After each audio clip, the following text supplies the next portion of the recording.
Insellmilkom, Sinjuri, qegħdin illum fir-residenza tal-Ambaxxata tal-Istati Uniti fejn se niltaqgħu ma' Miss Gwendolyn Green li hija x-chargée d'affaires tal-Ambaxxata bħalissa.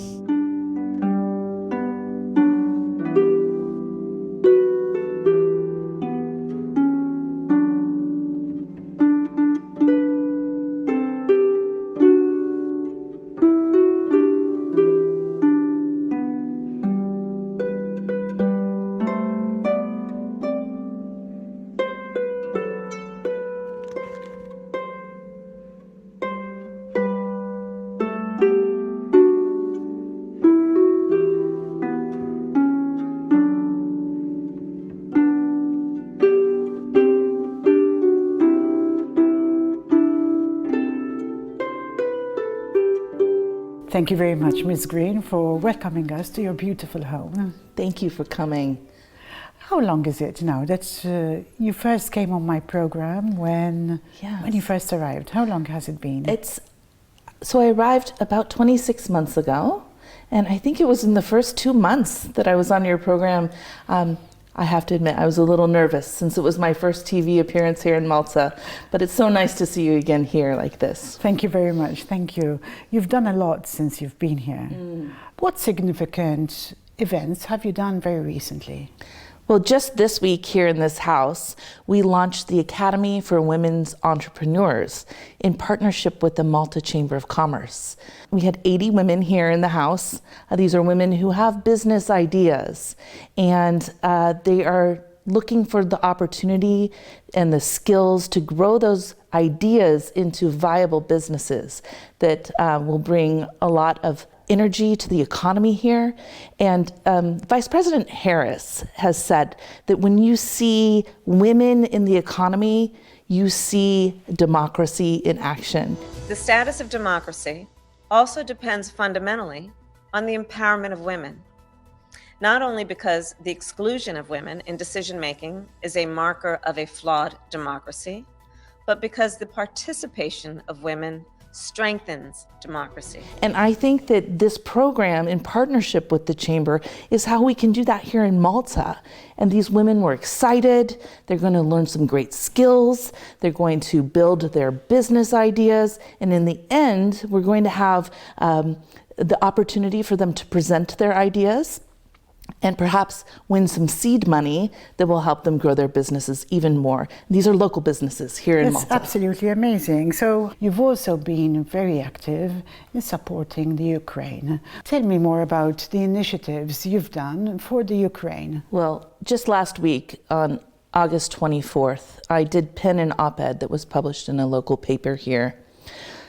This op-ed was to celebrate Ukraine's Independence Day, their national day, but also, tragically, it was a commemoration of 6 months since Putin's illegal invasion into Ukraine.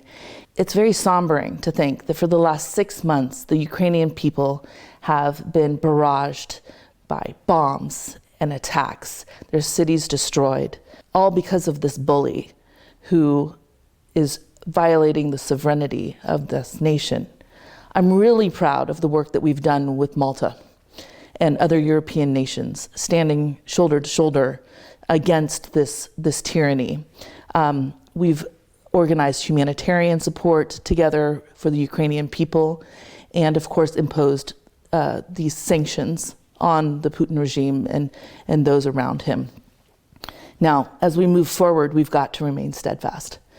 This is a very tenuous situation, and it's only together as an international community that we're going to be able to ensure that Putin doesn't get his way with Ukraine.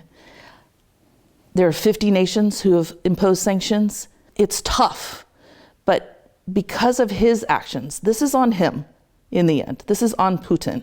We are looking at the future of a global food shortage and, of course, economic troubles ahead on the global scale. But it's only if we remain steadfast and remain together and keep putting the pressure on him that this can come to an end. And I like to put it simply this way. When we talk about the situation in Ukraine, we're talking about Russia ending leaving, packing up, and going home. If Russia leaves Ukraine, the only thing they lose is Ukraine. But if Ukraine stops fighting, if they're the ones who pack up, they lose their nation. They lose their very existence. And that's what we're talking about here. We're talking about a people's fight to exist as a sovereign nation. And as an international community, we have got to do the right thing and stand by those people. We have seen in Malta the arrival of many Ukrainian nationals. How can we provide support to them during their stay here? A lot of them are just coming here for a short while and then leaving to go somewhere else. Well, I applaud Malta for being so receiving for these people who are experiencing the greatest tragedy of their lives. Well, I think the first thing that we can do is compassion. I mean, that doesn't cost anything.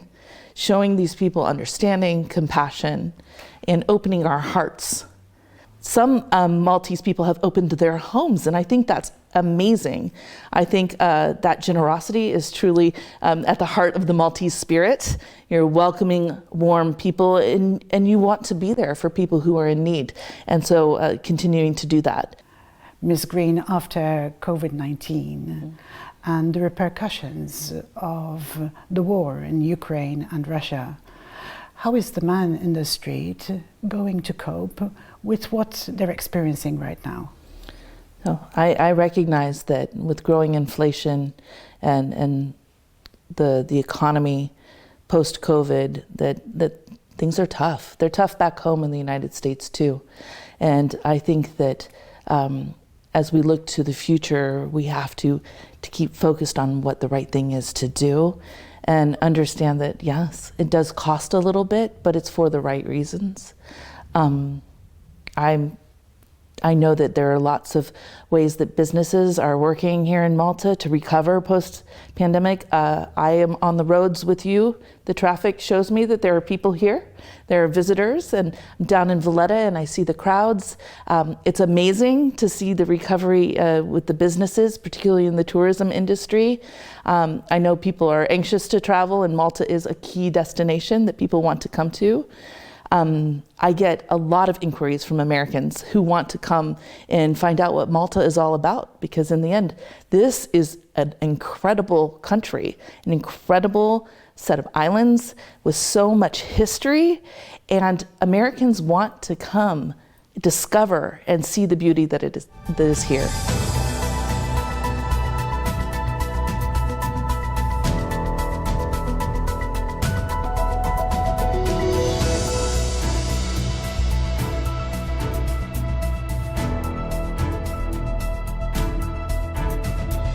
I'd like to refer to the relations between the US and China. What, in your opinion, are your comments about what the US is doing to try and find a balance to make this relationship work? Sure. Just recently, President Biden had a conversation with the President of the People's Republic of China, in which they discussed those areas where we have mutual ground, where we can work together, mutual interests, and we can grow for the global economy and for global stability. I have to be honest, there were also parts of that conversation that maybe were about where we don't necessarily agree, particularly in regards to Ukraine. We've taken a hard stand on Ukraine. We think it's important that international solidarity is shown. And while the PRC has claimed its neutrality in this issue, we have concerns that some of their actions might actually be helping the regime circumvent some of the sanctions or otherwise give it some credibility on the world stage. We think it's important to remain steadfast and call out Putin for the bully that he is, and that this war is his responsibility, this illegal war. And so I think that that is an area where we are definitely in conversations with the PRC. China is celebrating this month 50 years of friendship with Malta. What are your thoughts about that? Well, that's admirable, 50 years. I'm more proud of the 246-year history between Malta and the United States. Not that it's a contest, but just this past July 4th, we celebrated with a National Day celebration. It was a great event. We had the president and the prime minister were there, and we were celebrating this history, the present, the past, and the future of Malta and America. And I don't know if many people know, but 246 years ago, when we were fighting for independence from the British, it was actually Knights of the Order of St. John that came and fought alongside George Washington and helped us win our independence. So that relationship is very tight and long-standing. And of course, now looking to the future, we'll continue that relationship and continue to build on it. And what about the situation in Libya? Well, recently we've seen the escalation of violence, and of course we're all very concerned about that. I know that Malta and Libya have deep and historic ties, and of course it's a very important international issue for them. Earlier this week in the United Nations Security Council, we made a call for de-escalation and a reminder that there needs to be a pathway to interim elections, because that pathway to democracy is what we view and what others in the international community view as the pathway to stability in Libya. I believe Prime Minister Dbeibah was here this week as well, meeting with the Prime Minister and other members of the government. Again, Malta plays a pivotal role in Libya's stability and future. That relationship, be it business, be it historical, be it cultural, is a key component to Libya's future because we're so close here. And I know that Malta's interested in playing that role, and hopefully we'll find a way forward. And in the end, it's the Libyan people who need to come to a decision through democracy to ensure their future stability. You just mentioned the United Nations. What about Malta's involvement and your initiatives here as an embassy with regards to the United Nations and Malta? Well, next month, we're anticipating the Maltese delegation at the UN General Assembly, and we're looking forward to working with them and partnering with them on the initiatives that are there.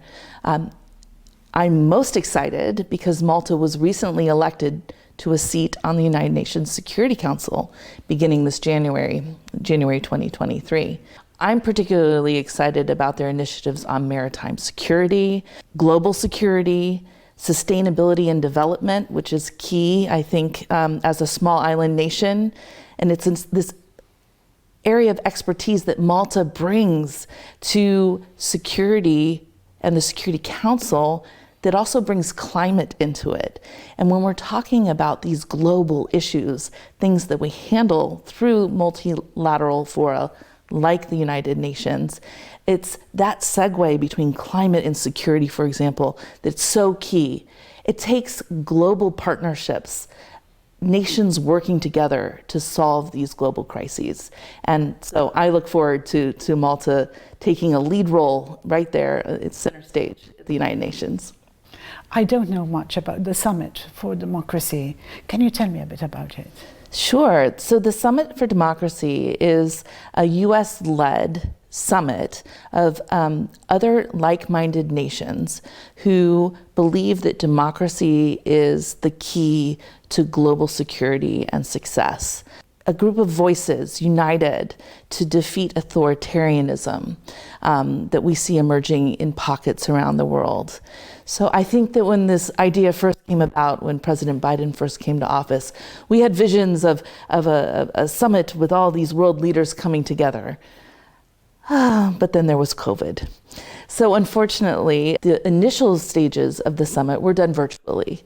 Now the next phase, which I think is exciting, and what I'm really looking forward to, is the in-person Summit for Democracy that we'll have next year.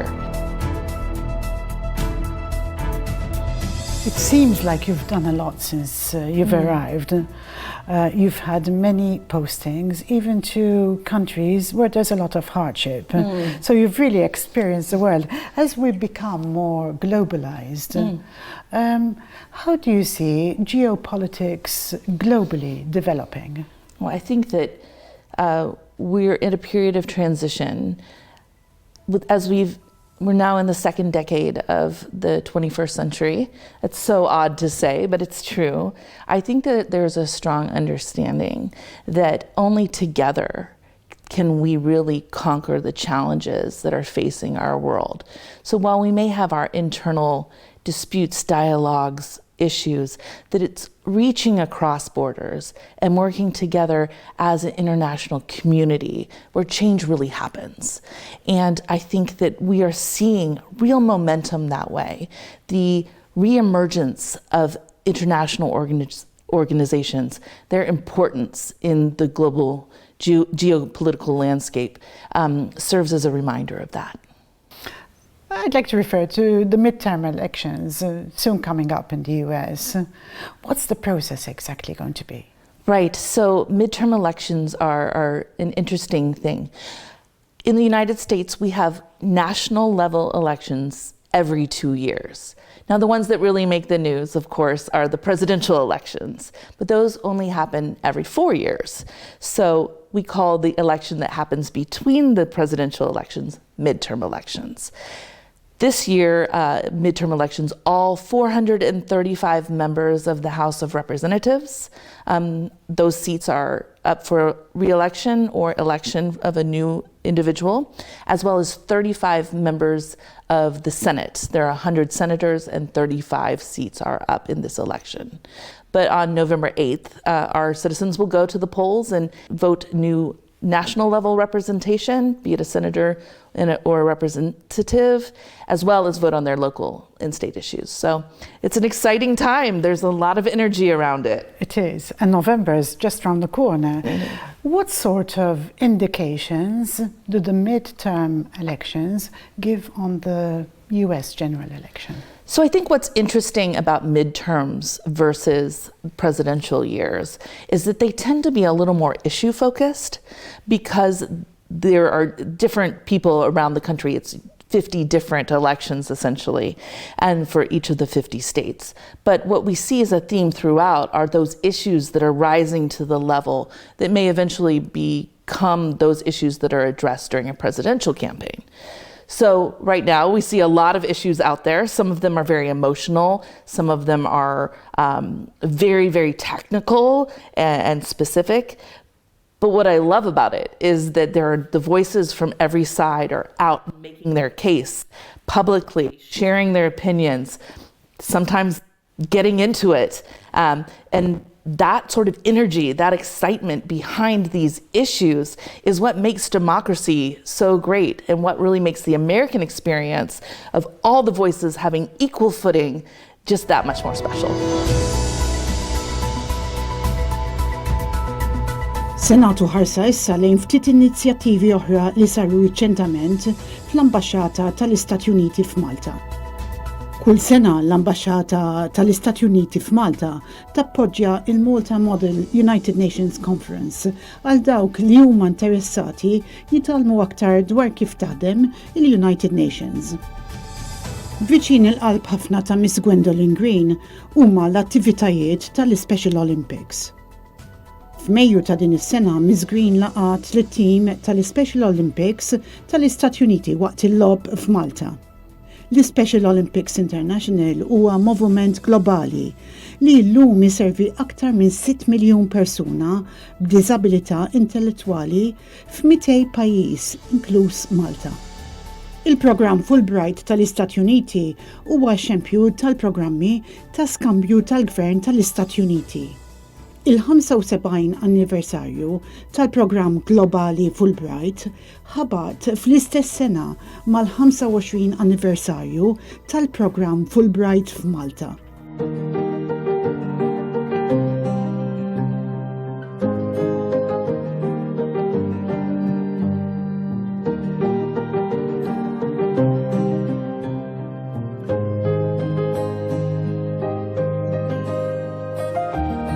So welcome to the home. I'm really excited to be able to present to you something I made myself for you to enjoy. It's a hometown specialty from where I'm from. I'm from the great state of Texas. We're very proud of our state heritage and the culinary traditions that are there. Our food is Texas-based, but also known more widely as Southern food. And it's based on home ingredients that you would find on a farm. We have a farm where we raise cows. And so I wanted to present for you today a Southern buttermilk biscuit. Now, what's really special about this is that today I want to serve you this buttermilk biscuit with butter and then honey. And this is very special honey because this honey comes from our beehives that we have right here at the U.S. Embassy here in Malta. So we have these hives, they produce honey, and then we put it into bottles, and sometimes we give it as gifts, or sometimes we serve it to our guests when we have things to eat. So this is a little bit of Malta and a little bit of my home for you today, and I hope you really enjoy it.